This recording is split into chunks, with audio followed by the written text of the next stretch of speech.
Hello, I'm trying out a new feature that I've seen on here before, but I've never really tried before. It's called going live. And let's see, moderation helps everyone feel safe. Close. Okay.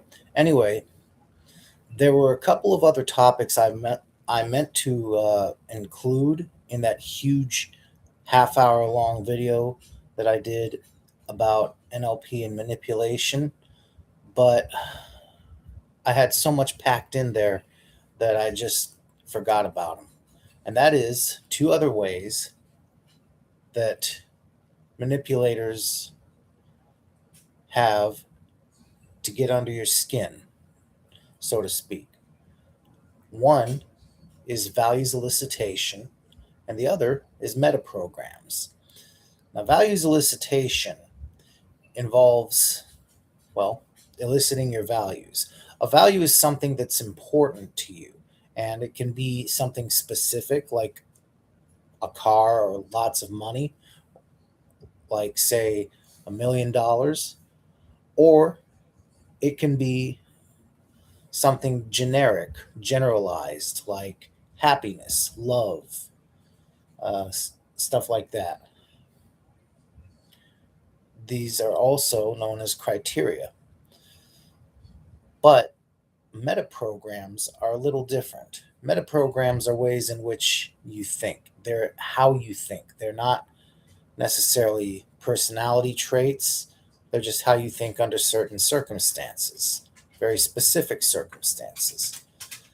Using someone's metaprograms can help you to communicate with them in their way, which makes your message easier to accept.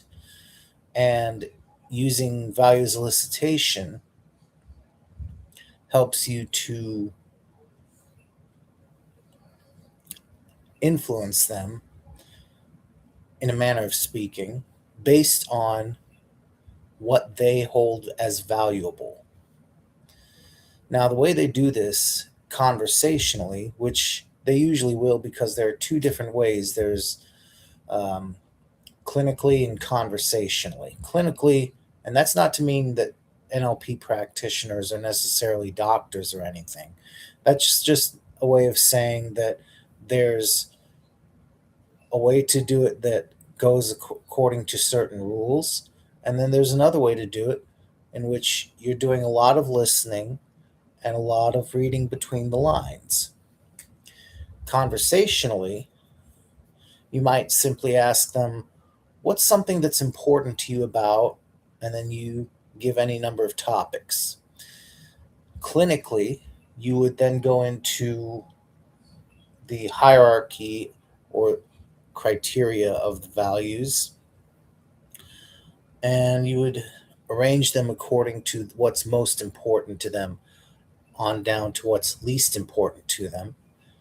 And you would usually do no more than seven. And then you would go through each one, briefly touching on it in order from the most important to the least important. And you would then ask the person if something that could achieve those values for them would be desirable. The thing is, these techniques can be used to manipulate you. If someone knows about your metaprograms, and by the way, it's kind of hard to know about all the different types of metaprograms. There are 61 different categories of metaprograms in all. But if someone knows anything about your metaprograms, they can figure out how you think under certain circumstances. For example, you may be, and these are some examples taken from uh, Peter Freeth's Master Practitioner Manual. And Peter Freeth is a master trainer, so he knows a lot about the subject. He's a master trainer with the Society of Neuro-Linguistic Programming. Peter Freeth, if I remember right, I'm going off the top of my head here. Peter Freeth organizes um, organizes metaprograms into basically introvert and extrovert. Introverts have certain qualities of metaprograms, usually, that match with an introvert, and extroverts with an extrovert.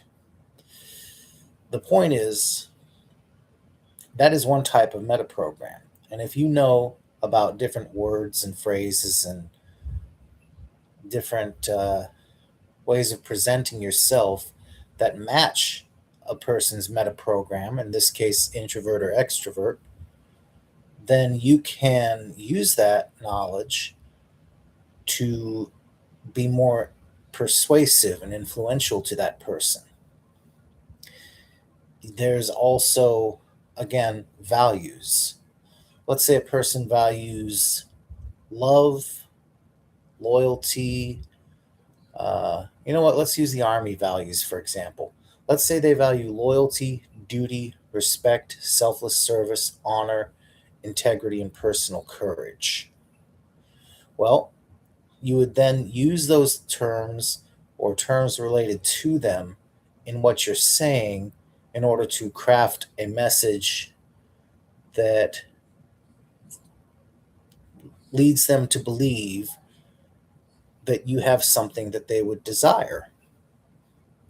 And that is a major way that salespeople, and I'm not saying all salespeople are manipulators. I was a salesperson and I did my best to not manipulate people. But salespeople and manipulators, two different sides of the spectrum, as far as I'm concerned. Use values elicitation to get you interested in what they have to offer, or at least or in the manipulator's case, what they can get you to think that they have to offer. So that's just a little bit about a couple of topics I left out of that last video. And I hope you use this to your health and to your better quality of life. And God bless you. And I'll see you all next time. Now, how do I shut this thing off? Here we go.